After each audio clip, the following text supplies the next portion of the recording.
important conversation on employee wellness and its growing role in shaping strong, successful organizations. Today's webinar focuses on how supporting employee wellness through policies, leadership, and workplace culture can drive stronger engagement, productivity, and overall business success. Employee wellness is more than a benefit, it's a strategic advantage. We're fortunate to have an experienced leader with us today to guide this discussion. It's my pleasure to introduce our speaker and my friend, Rob Marmerstein, CEO of HCA Houston Healthcare Tomball. Rob has been with HCA Healthcare since 2009 and has held multiple leadership roles, including Chief Operating Officer positions at HCA Houston Kingwood and HCA Houston Mainland. Since becoming CEO in 2020, Rob has led the hospital's operations and strategic direction, ensuring alignment with its long-term vision and commitment to quality care. Please join me in welcoming Rob Marmerstein. Hey, good morning. Thanks for the introduction. Thank you for having me here, and thank you everybody who's tuned in for calling in this morning. I hope my goal today is that we'll hopefully have an interesting, meaningful, and I hope interactive. I know we can't talk, but maybe you can post questions and comments. Interactive discussion with all of you. I strive to make this interesting not only to business leaders to whom I know this type of talk is geared towards, but also towards employees, right? Because we're all employees of our respective organizations, even if you're the boss, and we're all impacted and influenced by our organizational culture. We're all participants in that culture. We are beneficiaries of it. We are hopefully not victims of it, depending on the quality of that culture in a given organization. So yeah, culture. Today's talk is really based around health and wellness in the workplace, but like most things work-related at its core, it's really an organizational culture conversation more than anything else. So we'll talk about health and wellness in particular, but really when we think about the quality of the environment in which you or your colleagues find yourselves in, it's a lot about culture. So to those of you that don't know me, it's nice to meet you. And like many of you who I'm sure are on the call, you've got diverse set of experiences and perspectives. I do as well. I'm sure some of mine align with some of yours, and hopefully some differ, which I think would serve to enrich our conversation. But to give you an idea of my experience and the things that guide me around thinking on these topics, and hopefully to earn a little bit of credibility from you at the beginning of the conversation, I want to give you just a moment to familiarize yourself with me and with our organization and my professional background, so you kind of know who I am when I'm talking to you. So first and foremost, I'm not a doctor. I'm not a nurse. I am not an organizational psychologist. I'm not a clinician of any kind, but I am proud to be the CEO of a hospital that has really strong quality metrics. You know, our mortality and complications here are less than half of the national average. And it's really hard to do that in hospitals, and it's really hard to do that in such a heavy environment while also maintaining really strong employee engagement. We're fortunate to have very low turnover, and we've been recognized by Modern Healthcare as one of healthcare's best places to work for 2 years, hopefully 3 years in a row here in 2026. I won't find out about that until October. And in terms of my professional background, I guess my first career is I'm a failed rock star. At 17 years old, I decided that probably wasn't going to work out. And I went to college and got a degree in hospitality management. So I worked in resorts, and I worked at Universal Studios in Orlando for a couple of years, eventually got my master's in healthcare administration, and have been working in healthcare.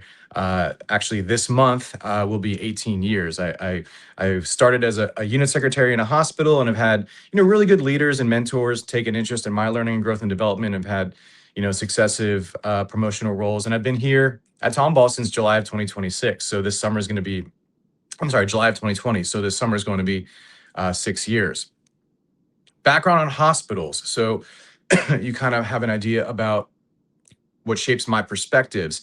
If you've never given any thought to how a hospital works from a business standpoint, I know it's weird to talk about healthcare as a business sometimes, but it is fascinating.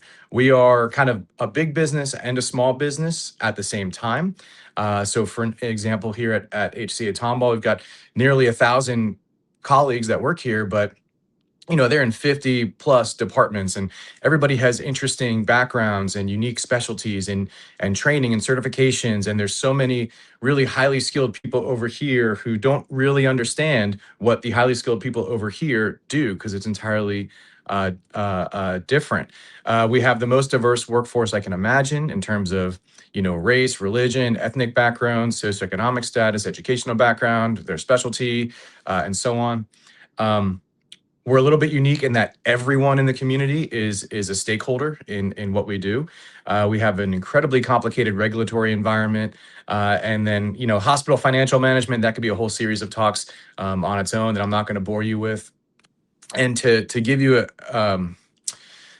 some perspective on the scale of our hospital here. HCA Tomball is a small to medium sized hospital, but we still have 1,000 colleagues that work here. I mentioned that earlier.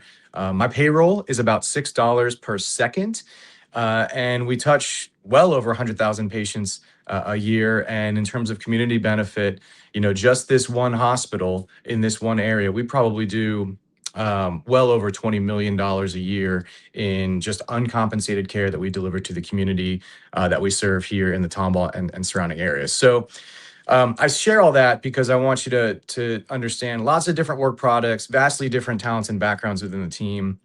Everyone's a customer. Sometimes our customers pay, sometimes they don't. Heavy regulatory and government environment.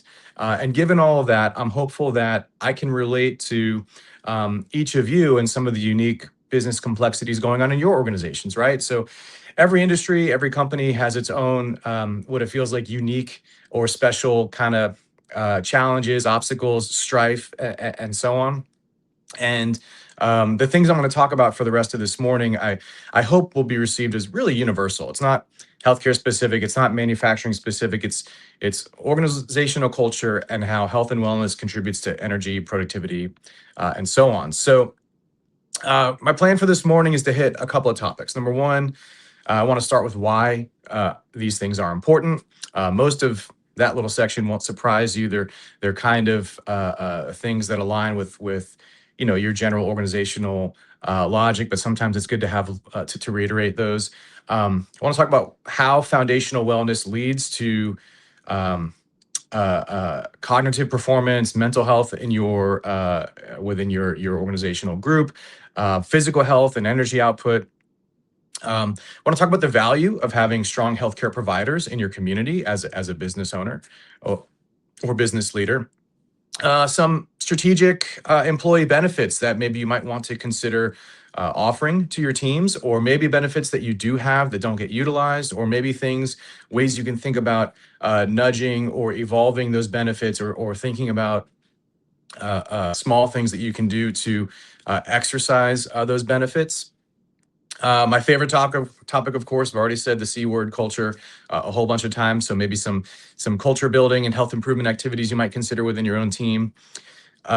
Giving some thought to your ROI in this area. And then finally, what are a couple of things that you can consider doing right now to either get your organization on track in terms of thinking about your colleagues' health and wellness, or if you already have a plan around that, maybe expanding your thinking and making sure that you continually evolve those plans, those benefits, that strategy. So for opening, why this matters and why it matters particularly now. I mean, obviously the world is really heavy. I have the news on silent on my TV over here on my office wall. So 10 times a day I look over and see the headlines and say, oh, more great stuff is going on. Awesome, right? There's lots of reasons to be stressed. There's lots of reasons to feel tension, and business is hard, and there are always unique problems that pop up out of nowhere. And some of you are experiencing yourselves, I'm sure, and certainly someone in your organization is experiencing some kind of burnout, or maybe you have some absenteeism because folks are not healthy and they're missing work. Maybe you have a disengaged team, or members of your team that are disengaged, which then can poison the rest of the team. Maybe you have you might be familiar with the phrase presenteeism. So someone who's quietly quit, but they're still working, they're still collecting a paycheck, but they're just not emotionally and mentally fully there with you. Costs are going up. So if you are fortunate and prosperous enough to provide, health insurance benefits to your team, obviously that's getting more important. And the better you can manage the health within your your group, the more leverage you're going to have with those premiums. Talent retention, right?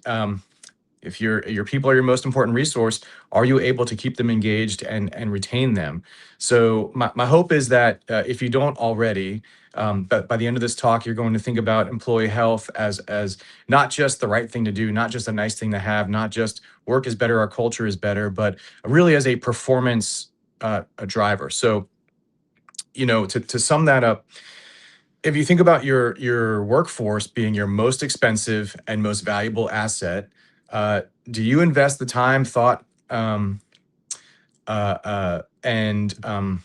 organization around maintaining that asset the way you do about the machine that produces whatever your product is, or the vehicles that deliver those products, or the IT and security systems that manage your important and sensitive information? I mean, you have a management plan and a maintenance plan that maintains those things. Are you giving the same amount of thought and just kind of emotional bandwidth to your workforce? Because, as I said a second ago, they are your most expensive and your most valuable asset. Machine can break, and it'll pause your production. If your team culture breaks, it's more than a pause, and it's a difficult problem in which to fix. So maintaining it is time well spent or well invested proactively rather than reactively. Um, Moving on to just thinking about foundational wellness and how that equates to higher performance, right? Uh, Everybody experiences stress. I used to work with someone who, in one of his presentations, he would say, listen, the only thing that kills us is stress. You've got chemical stress, emotional stress, or physical stress. And we've all felt stress. We've all felt tensions, competing priorities, and so on. And, I don't know about you, but when I find myself in kind of an emotional mode where I feel like too many things are pulling at me, and I'm starting to feel tension and stress more than usual, well, it impacts my focus. I make more errors. It's harder for me to stay on task. It's harder for me to be really concise and tactful with my communication. And that stuff rolls and permeates throughout the entire organization. So managing stress is obviously not just good for the person emotionally, as an individual, but unmanaged stress can really have outsized impacts on the quality of your work environment, and then the productivity of your team, and then your company as a whole. Burnout, you know, people get burnt out. They experience those stresses we just talked about. They get disengaged. That drives turnover, not just for those people who are burnt out, but for your higher performers, right?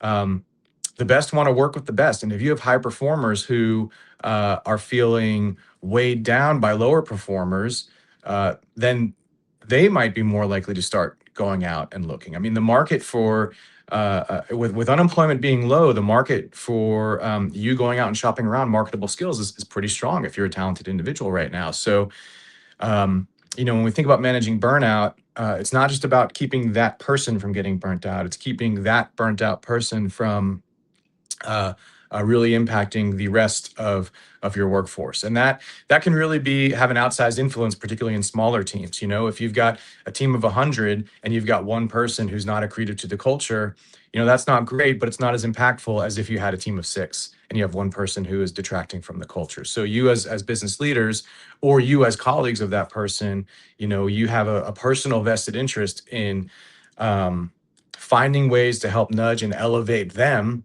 to ensure the comprehensive health of your culture. Physical health and energy output. I mean, this kind of goes without saying, but how many people in this talk have exercised, and then you stop exercising because life gets in the way, and then you know what, you get motivated again, you pick it up and you start exercising again. After a few days of doing that, you feel great, you feel energized, you have this sense of accomplishment because you went and lifted the weights or hit the treadmill or did the walk or whatever it was. And that emotional state, that kind of fight against fatigue, really has an impact, and it reduces chronic illness, back to the cost of your healthcare benefits. It reduces absenteeism due to people being sick or out at doctor's appointments and so on. And you know, for those of us that are in businesses that have a lot of desks and computers and we sit a lot, it's important that you're thinking proactively about how to get people moving, and not allowing the sedentary nature of the work to really monopolize the entire work environment. In a similar vein, nutrition and just kind of movement in general. So we talked about exercising, but in a few moments, we'll talk about opportunities for group exercise or challenges across your organization, things that get people motivated, that maybe make them competitive, get them moving, get them excited about a healthy habit. And then that drives engagement and loyalty and camaraderie and builds culture in your teams. And it's back to my comment earlier, are you maintaining your workforce the same way you maintain your equipment? These are critical pieces. And if you don't assign the appropriate weight to them, you can overlook them, and you probably won't even be aware of the total cost it would have to you and your organization in terms of like real dollars, but also just productivity and happiness and so on. So thinking about um, uh, that energy output, emotional health, and then just the business impacts of those things. I mean, productivity and quality of work, that seems like a thoughtful resolution for what we're talking about. Fewer sick days, we've already talked about that. But think about your customer interactions. I've talked a lot about your colleagues interacting with each other, but they interact with your customers, right? And they interact with the community. And even when they're not your customers, or they're not talking to people who are directly your customers, they're out in the community as a representative of your business, whether or not they've got their badge on and your logo on their shirt. They're still a representative of your business, and if they are living in a way that is healthy and driving positivity. I used to work with a CEO that said everything speaks. Well, everything speaks. If I meet someone who works at your company and they are just a beacon of positivity and really, really delightful to be around, you know, indirectly and subconsciously, I'm going to assign some of that positive value to my perception of your business. And next time I'm thinking about a product I need, and it might be the product that you make, you're going to be ahead of your competitors just because of that top of mind positive impression that I had, because I had a good social interaction with one of the colleagues of your company. So moving on to earlier, I mentioned I wanted to talk about just the value to you as a business owner of having strong healthcare providers in your community. And this is the part that, maybe it seems self-serving. I'm going to talk to you about why you are so lucky to have me in this hospital in your community. And that's not really what I mean to get across. My point is that you are fortunate to operate a business or work within a business in the Houston region, and in Tomball in particular, because of the really incredible amount of high quality healthcare services that are available in our area. I mean, Houston is the premier healthcare destination in the world. The Texas Medical Center is the largest medical complex in the world. Houston, more than any other place that I can think of, has pretty high acuity, high level, high quality healthcare available out in the communities. So, like our hospital, and our competitors in this area do a good job as well, and that's really valuable to your business in some ways that are maybe less obvious. I mean, obviously, faster access to care means people are returning to work quicker if they do need healthcare services. Easy access to preventative care reduces your long-term costs. We talked about sick days. We talked about your healthcare premiums. If you're, like I said, fortunate enough to be able to offer that to your team. And strong local health systems really have an outsized impact when it comes to supporting workforce stability. So I think that you might not today, but I hope you'll start thinking about having strong healthcare providers as an attractant, similar to how you would look at having a strong school district. It's a great attractor for prospective colleagues and customers. Hospitals and healthcare services employ, highly trained, highly skilled, well compensated people, and they bring, prospective customers to town that then can support your business. Then they might, having access to those things obviously makes it easier for you to recruit new high performing colleagues to town from other locations. Having a strong healthcare system has educational benefits. These people that might be coming to work for you, they're also thinking about, well, okay, my kids need a good school, but what are my kids going to do when they grow up? And our hospital has amazing partnerships, not just with the EDC and the chamber, but with the ISD, with Lone Star College, with half a dozen other higher learning institutions. And you can recruit someone to town, and they're going to work for you, but in the back of their mind they're going to be thinking about what's their kid going to do. And access to these career development programs that are associated with large diverse health systems can be really attractive. And I think that it's free to think about, and if you've not given that some thought when you're having your recruitment conversations, maybe that's an opportunity for you. I think to close off that line of thinking, I would just say, a healthy community creates a healthy workforce, and vice versa. That works in both directions. And thinking about stakeholders or benefits or strong corporate citizens in your community, there's an opportunity to leverage healthcare in terms of driving your success in your business, even if it is not healthcare related at all. So moving on to what I would call strategic benefits when it comes to culture building, things that support health and wellness in your organization. This is kind of where we shift from theory and concept and me just preaching about why I think these things are important to actual practical actions. The basic benefits are, as you'd expect, obviously health insurance. Most places, or I shouldn't say most, many places have an employee assistance program or an EAP. I think those are really tragically underutilized.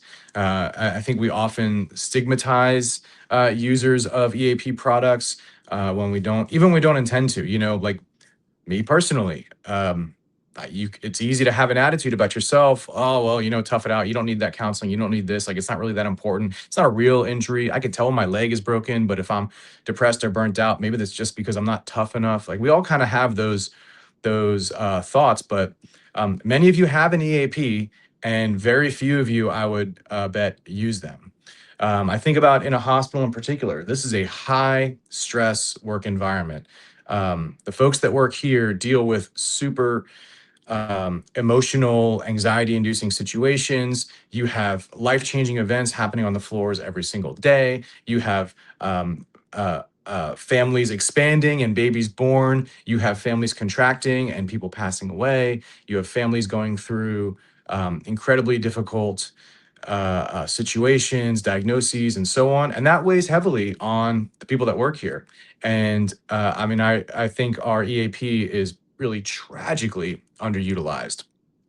So I take this really personally when we have benefits that we already offer. And if they're not being utilized, well, that's on me as the leader to make sure that why isn't it utilized? Is it because there's not the right attitude about it? Is it because people don't know that they have access to it? Is it because people know it exists, but they don't necessarily know how to access it? Do they not think it's easy? Any barrier that adds friction to utilization of those benefits is going to reduce use. And in the case of EAP or counseling or other types of emotional support, that depressed use of those benefits is going to manifest long term in negative ways. And it's never going to be really acute and apparent, like your leg is broken. It's going to be like boiling the frogs. Things just get harder and tighter and harder and tighter, and then suddenly your productivity's dropped 20% and you don't really know why. And it could be because your team isn't as emotionally healthy as they could have been if they just used the things that you had already offered. Maybe give some thought to expanded health and wellness benefits. So gym and health club memberships or stipends for your team to join gyms and health clubs. They're a really good coordinated kind of reciprocal gym membership, like gym pass programs now. You pay $40 a month and you have access to this all these different brands of health club or whatever it is. If you don't have something like that already for your team, it's something you can explore. It's something that you can really subsidize just a little bit, and you can make it inexpensive for you as a business, but making it available for your team, um, promotes their use of those products, promotes their health and wellness, promotes loyalty. Maybe, a couple of your people become accountability buddies for each other, right? And, I went to the gym at 6 this morning. Did you? And then it becomes competition, and those kinds of things drive um, health, wellness, loyalty, engagement, camaraderie, and so on. Um, do you have the opportunity or the space or the bandwidth or the desire to offer on-site or virtual fitness programs for your team? Mental health services. We talked about an EAP, but there are tons of therapy apps and coaching and easy access things, nutrition programs and things like that. And something that's really, really neat now is those things are not particularly expensive for you as an organization to offer, because over the last several years, um, obviously the remote programs that are available, virtually on your phone have become much more sophisticated, much higher quality, much more affordable. And then at the same time, the users have become much more comfortable with accessing those services in a virtual way. Think about, in 2020, 2019, right before COVID. I mean, yeah, telemedicine existed. Some people had apps on their phones and they would do a doctor visit, on their phone. But it really wasn't normal, and it felt kind of weird to people. I need to see the doctor in person in order to really get the service that I need, that I deserve, and that I feel like is worth paying for. Well, now it's much more normalized, and the patient is much more comfortable accessing a physician via their mobile device, and in many cases, they prefer it. I think about I've got an 18-month-old daughter, and someone recently told me about a remote pediatrician service where they send you an otoscope, and you're like, listen, I know she's got an ear infection. I don't want to go to the doctor and wait and be in that lobby full of sick kids. Like, I know she's got an ear infection. Well, this virtual company sends you an otoscope that you have at home. You hook it up to your phone, you stick it in their ear. They say, yep, confirmed or not confirmed ear infection. We're sending your antibiotics in. And that's something that wouldn't have been really um, acceptable to many consumers not very long ago. And now it's something that we prefer and look for. So thinking about counseling and emotional well-being services, again, something that maybe wouldn't have been as fervently accessed by your team virtually before, they're much more open and available to it now. And those services, as I said earlier, are more sophisticated, more available to you now, and they're getting more affordable all the time. So if you don't have access to something like that, maybe something you might want to consider. Um, the last benefit I think I'd talk about is really more of a culture than a benefit, but just flexibility, right? Many of you have, I'm sure many of you have small teams where, one person is out of the mix for one day or half a day, and it really has an impact on your output for that day. But um, what has more of an impact is if they're out for a week because they need some what would have been preventable procedure, or they have some health situation or sickness that then they have to take time off for. So when you think about the benefits you offer, flexibility and having an awareness and a sensitivity to proactive needs that people might have from a health and wellness perspective rather than reactive needs really can pay off. Because if you give somebody 2 hours off today to go to that doctor's appointment without docking them time, well, you might have saved yourself from them taking 2 days off a couple months from now because they didn't get whatever ailment they had addressed at that time. So, thinking about the double win there, you have less unproductive time amongst your team. You have the goodwill and intrinsic benefit of knowing you did the right thing for your team member proactively. And then they feel a sense of loyalty because they felt like you cared about them, you trusted them to be responsible and judicious with the usage of their time. And it's one of those things that's kind of a trifecta, and it builds culture, it builds health, and it lowers your costs over time as well. All right.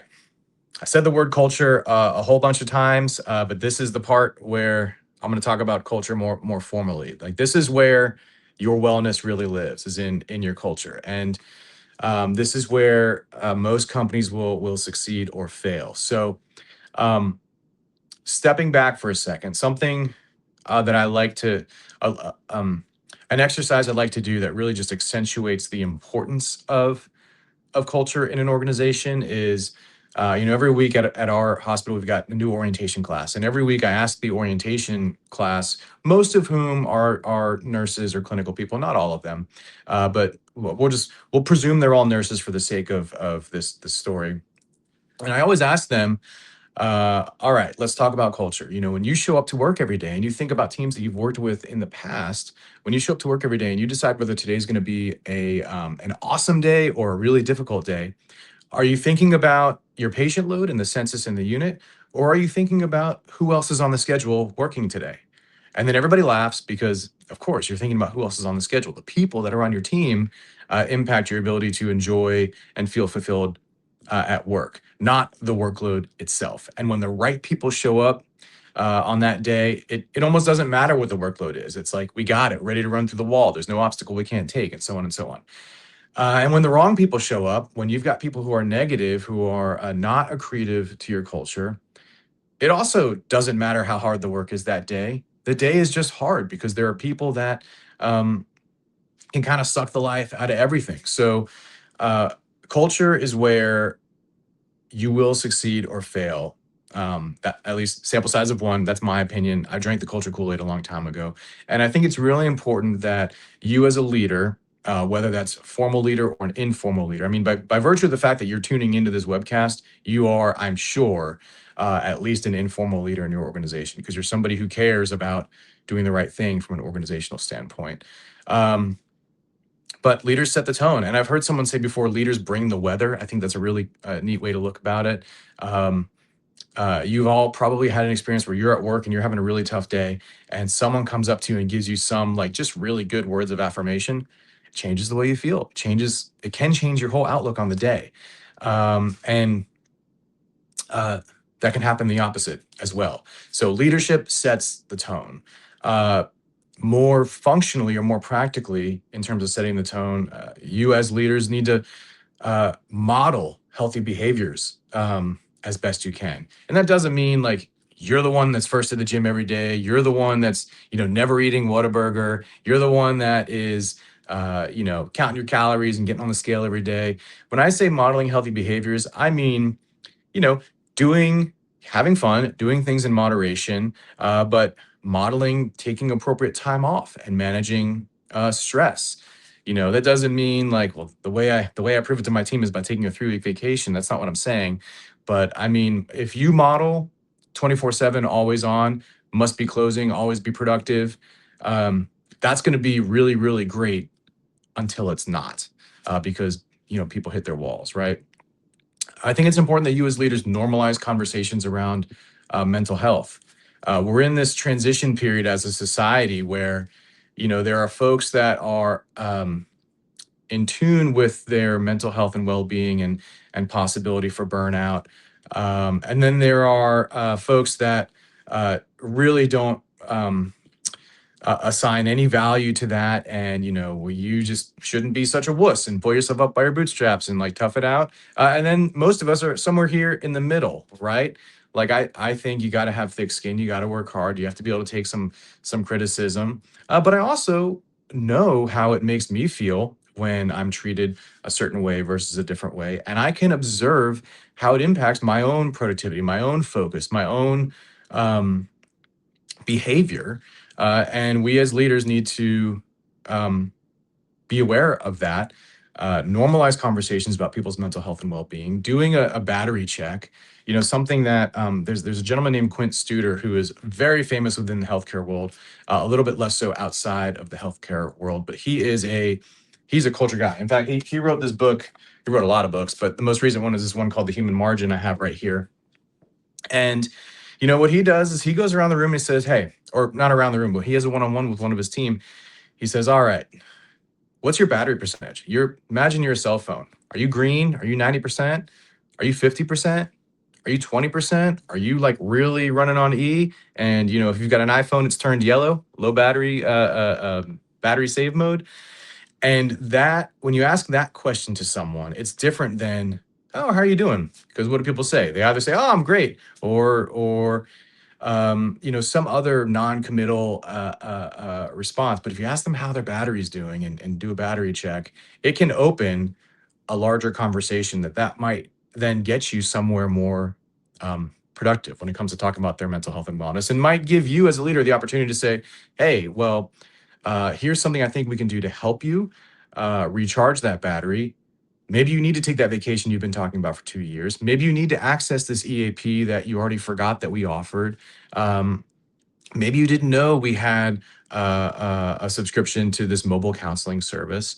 Um, and maybe we just need to go out to lunch, the two of us, and just chat and reconnect as humans rather than just, two cogs in the productivity machine, right? Um, your team is of no use to you if they're burned out, checked out, or they've quietly quit, or um, I like to say retired in place. I mean, we all know someone who still is working, but they've been retired. I mean, we know we can recognize when that happens, and if that's on your team, especially if you have a small team, that's damaging your productivity and your business output.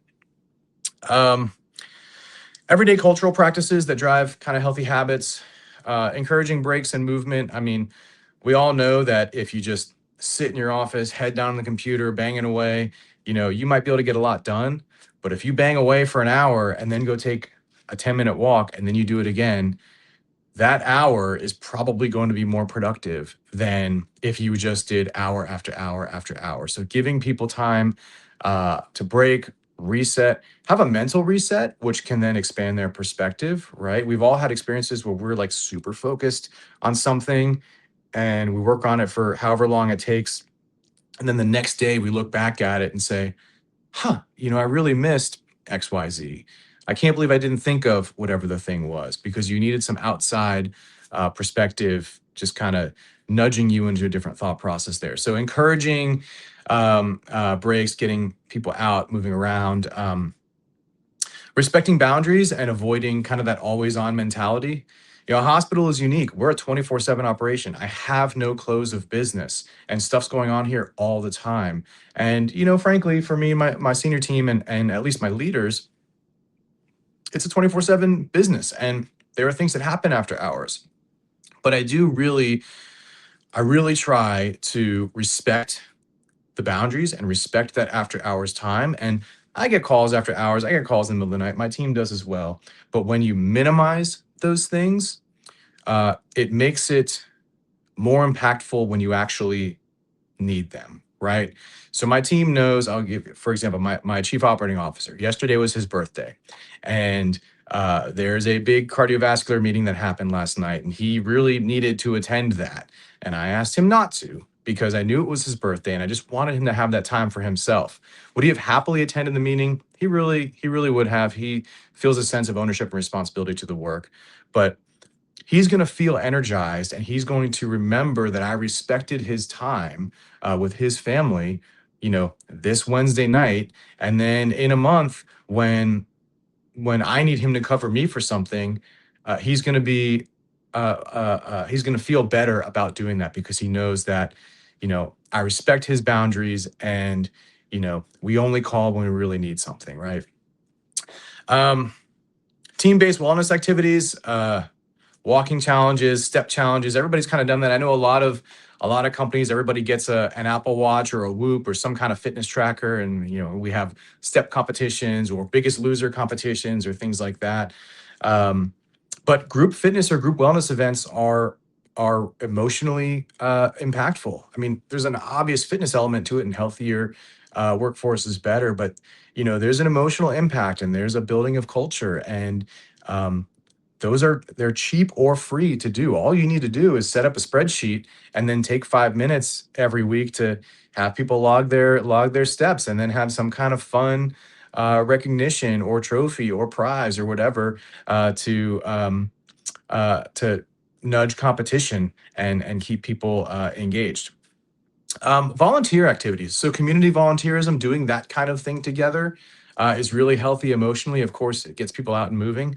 And then, shared sense of purpose helps you again build culture. If your team is small enough, something that's fun to do is like a cooking class, like healthy, something that's educational, that is developmental for people, but that is different from your normal work, right? So on my team, a couple of years ago, we learned to juggle, like literally juggle beanbags. And that has nothing to do with the work that we do. I mean, you can create analogies and we're juggling things all the time or whatever it is, but it was an activity that was a little bit physical, that we had to learn, that nobody knew how to do before.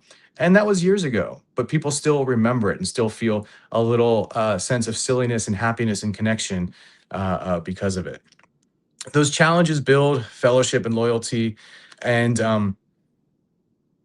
in really hard fitness challenges, like if you're like hardcore and you want to have like the run club, or you guys are going and lifting together or things like that, there's a bit of a shared adversity there and shared accountability of, making sure that your accountability buddy did go do their workout. And that breeds loyalty and it breeds fellowship. And I know I keep using those words over and over again, but they're really powerful when it comes to organizational culture. So, all right, last two items, just the ROI of wellness and kind of some practical first steps you can think about making.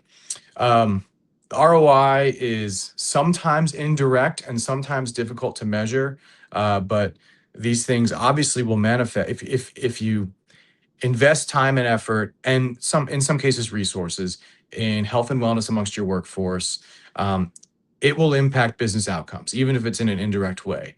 Lower healthcare costs over time, lower premiums for your insurances, lower turnover, which then increases your tenure, reduces your hiring and recruitment costs. Hopefully improves your culture because you have people who've been with you longer, who have greater ownership of the organization and personal kind of intrinsic investment emotionally in your organization. Engagement and morale. I mean, how many times have you read Culture Eats Strategy for Lunch? I mean, if you have got an engaged team and they feel good about the work that they do, then they don't shy away from investing discretionary effort, is a phrase I like to use. Investing discretionary effort in pushing your company to the next level. Stronger employer brand within the community. I mentioned earlier, if I run into one of your people in HEB and they're just like pleasant to be around and we're not talking about your product at all, but I didn't know them before, but then I have a really good foundational memory of them, I'm going to, whether it's fair or not, I'm going to emotionally give a little bit of that credibility to your company. And, let's not underestimate the value of those things. And you can decide what business metrics you might want to track over time, and you can map them against anything that you might do from a health and wellness perspective. And it probably, because it's indirect and because some of these things are longer timeline costs, you can probably tie direct business outcomes to investments in health and wellness in your team. When you look at productivity, when you look at recruitment, retention costs, when you look at your health costs, when you look at absenteeism, and so on. So practical steps. What are things you can do right now? Like any strategic plan, you can start with, what do you want to achieve? Do you want greater happiness and morale in your team? You want to improve retention? You want to shorten your recruitment time or increase the quality of the colleagues you're trying to recruit? Looking at quality of your product and output of your what's your actual business product, productivity of your team, whatever it is, decide on whatever metric you want to measure in terms of thinking about your ROI. And then audit your current benefits or your cultural practices. A lot of this stuff in this area is just something we don't give a lot of dedicated thought to because the business of business is business, and your business is producing whatever product or service you produce, and you're focused on the business. And sometimes this thin slice of our leadership responsibility just doesn't get the type of bandwidth or attention that I hope I've convinced you that it deserves. Once you've audited your current benefits and your current cultural practices, I mean, look at your team and assess their needs. Maybe you need to do a brief employee survey, maybe you don't, but think about, what are the benefits that you offer? Are they utilized? Then look at your team, say, what are the things that I think they really need or would utilize, or why aren't they utilizing the things we have, or what would be attractive to them and I think would get a lot of utilization if we had it. And then make a list of all the things you want to do. And then, it doesn't have to be hard. It doesn't have to be expensive. You just pilot one or two things. Don't overcomplicate it. Maybe it's just, all right, we're going to start a Healthy Steps program, or we're going to book one volunteer activity that we do together, or we're going to sign up for one gym subscription and make it available at a discount to our colleagues. Pick one or two things, measure the participation and outcomes of that.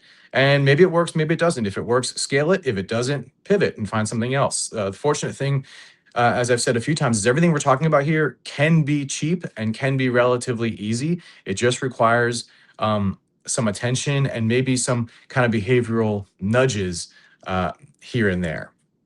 So, in closing, healthy team drives healthy business, drives healthy communities, happiness, productivity, and so on.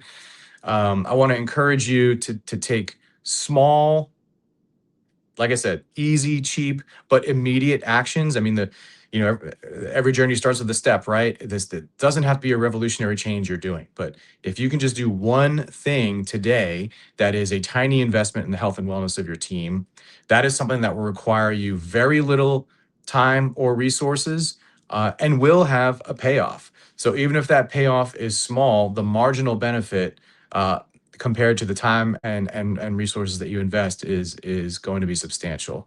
And then, ask questions. You're fortunate to be in a pretty tight-knit business community here, in an environment that invites collaboration in ways that I've never seen in any other area I've ever worked.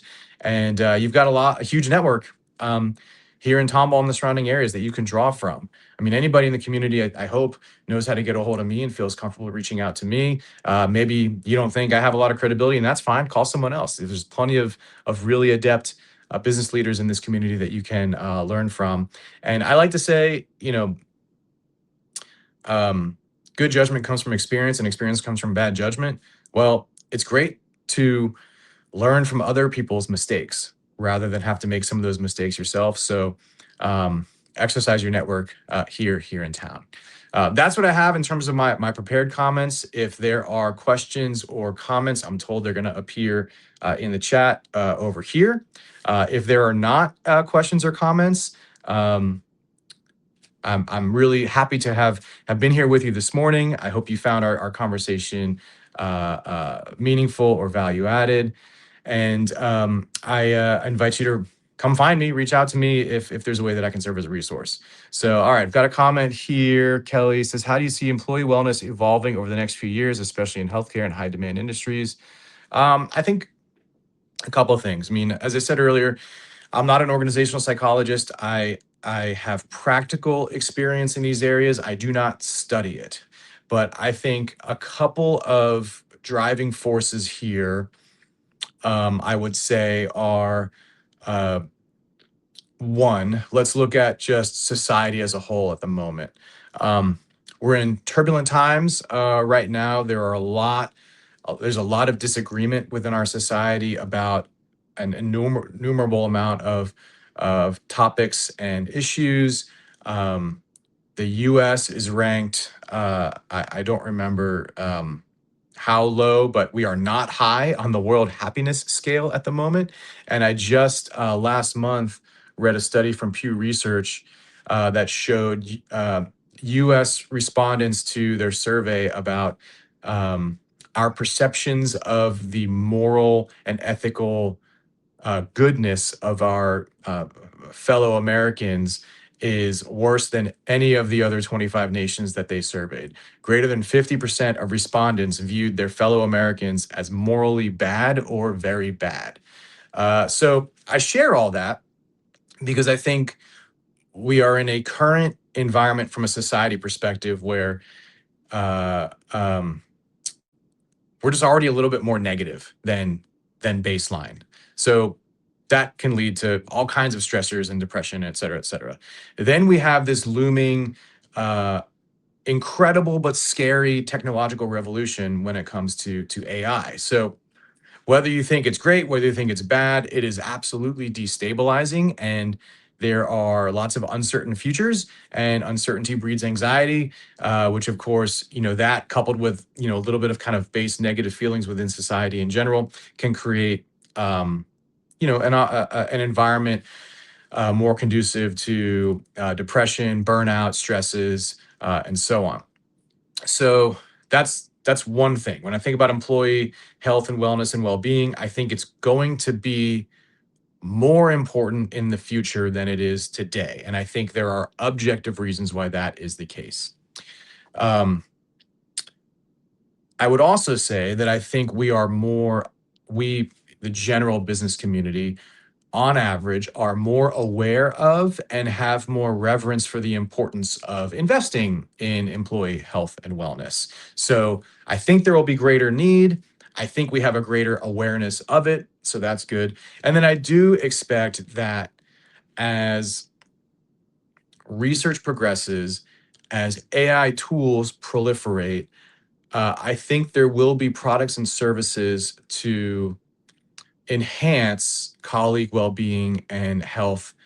There will be products and services available that we just can't even haven't even conceived of yet.